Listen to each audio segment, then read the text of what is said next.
Hola, welcome to Leccion 4 Grammar. We'll be looking specifically at pages 71 to 73. So this will correspond to your PDF grammar pages in the week 10 module in the lesson content folder. It's again a narrated version of walking you through some key points. Specifically, let's look at the objectives. In this lesson or chapter, you will learn how to do the following in Spanish. Conjugate the two irregular verbs tener and venir. Tener means to have, but we'll also list expressions with tener because the expressions in Spanish that use tener, like tener hambre, tener frío, in English are to be hungry and to be cold. So we'll have to learn those and memorize those expressions. Second, the verb venir means to come. It does not have a similar use, but the conjugations are very similar, almost like twins. And then we're not going to go over all of the vocabulary having to do with the gynecologist's office. That's really an objective for the lesson. Please view your ebook for the dialogue and all the vocab, but there's a brief section that lists out some specialists, and we'll go over those together at the end. So first, let's take a look at the verbs tener and venir in their conjugations. First, we'll see tener. I'm going to go over each one and please repeat them after me. Tengo, tienes, tiene, tenemos, tenéis, tienen. Then we have venir. Let's try these. Repeat after me. Vengo, vienes, viene, venimos, venís, vienen. A few things to consider. It is irregular. They both have G's in the yo form. They look almost the same, just replace the T with a V. But when you get to nosotros, there is an I in the ending, IMOS, and then IS, an accented IS. Tenéis, venís. This IE change that's in tú, él, ella, usted, and in ellos, ellas, ustedes is similar to what we call a stem change. However, this isn't a full stem changing verb because it should happen in the yo form, and it doesn't. So really, we just call tener and venir irregular. Let's then go have a little practice. Knowledge check 1. Which verb would fill in the blank? So there is an error on 2. C should be viene. So just imagine that just says viene in number 2C. So go ahead and pick your verbs for number 1 and for number 2. If you need to, pause and take your time because it's just a quick check. You're going to have lots more practice when you do your activities on the Mind tab activities. Okay, so I'm going to show you the answers now. If you said, el dueño del apartamento tiene la llave, correcto. Y número 2, las supervisoras vienen al gimnasio todos los días. Muy bien. Let's take a look at some of those expressions with tener. And in English, we would use to be and an adjective. But in Spanish, we're using tener and a noun. All of these words following tener are nouns. Calor, frío, cuidado, etc. So they do not change. They stay just like that, and we do not make them singular or plural either. Not in the sentence. For example, yo tengo calor. Tú tienes calor. Let's make it a group. Ellos tienen calor. Nosotros tenemos calor. You see, the moral of the story is calor will not change. Tener will, again, depending on your subject. Yo, tú, él, ella, usted, etc. So let's go over each one and repeat them after me. Tener calor. Tener frío. Tener cuidado. Tener sueño. Tener miedo.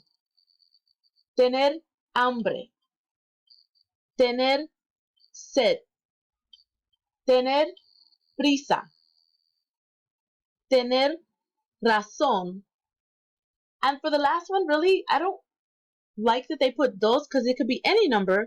So tener with any number and then años. And you don't need the phrase de edad after. It's really extra. So for example, let's say you're 20 years old.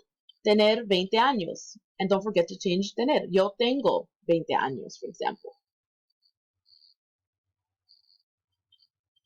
Study, memorize, write, listen as much as you need these phrases. How many do we have? 1, 2, 3, 4, 5, 6, 7, 8, 9, 10. There's 10 here. There are more. I'm going to show you one more, one of the practice activities that I'm going to do with you. But for now, these are the ones we're getting started with. Here's a little practice. So I want you to go through and decide what you would use for each expression. You don't know this one, but it would be interesting to see if you could find the phrase to be lucky. Okay, and I'm going to show you the answers one by one, but again, I want you to practice, so go ahead and pause here and figure out how to use each expression with the verb tener.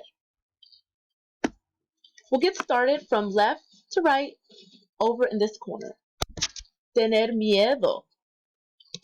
Tener suerte. Tener hambre. Tener sed. Tener sueño. So of course there are more, just a quick practice. Let's try another one. Which equivalent would you use for the following? In number 1 and number 2, again, take the time that you need and pause because I'll be going over the answers with you right away. So for number 1, Mario y Jonathan or Jonathan tienen hambre. And then for number 2, nosotros tenemos cuidado. Cuidado. Lastly, let's look at some specialists. These are hard to pronounce, so really it feels like a practice in pronunciation. Now, thankfully, there are lots of cognates. You can mostly tell what it is either by knowing it in English or just a connection. But let's take our time and go through each specialist. So again, otros especialistas, which we would consider un ginecólogo, un especialista. El endocrinólogo. El endocrinólogo. Take your time with that. Endocrinólogo. El especialista de oído, nariz y garganta. Another term is one, I think this is one of the top 3 longest words of Spanish. It's hard to say. It took me a lot of practice. You got to start off slow. El otorrinolaringólogo. El otorrinolaringólogo. Go faster. El otorrinolaringólogo. El otorrinolaringólogo. It's like almost like it's not real. El otorrinolaringólogo. El otorrinolaringólogo. So that's why some people say el especialista de oído, nariz y garganta. Okay, continuing. El especialista de la piel. Skin is piel. Or el dermatólogo. El geriatra. El geriatra. El internista. El internista. El obstetra. El obstetra. El oculista. El oftalmólogo. El oftalmólogo. Oftalmólogo. El oncólogo. El oncólogo. El ortopeda. Or another term could be el ortopedista. El neumólogo. El neumólogo. Looks close to pneumonia, but then you can use el pulmonólogo if you know that lungs are pulmones in Spanish. El sorry, I got twisted myself. El pulmonólogo. Let's redo, and we're keeping this live because it is hard. El pulmonólogo. Sometimes you just gotta slow down. El pulmonólogo. Because these are not words you say every day. El podiatra. El psiquiatra. El urólogo. So again, thankfully, most of them are cognates. Might not be fun to say, but definitely practice, take your time. Let's do a quick practice here. Tell me, because you don't have a partner, tell yourself actually, which specialist would you recommend for cancer, skin problems, poor vision, and pregnancy? So take your time. Go back to the last slide if you need to. Keep it here because I'm going to show you the answers. Again, this is what we're looking for. Cáncer, skin problems, poor vision, and pregnancy, embarazo. I'll show you the responses. There's going to be more than one in some cases. El oncólogo. Número 2, la especialista de la piel or el dermatólogo. Número 3, el oculista. Another option, el oftalmólogo. El oftalmólogo. Y número 4, el obstetra. El obstetra. Perfecto.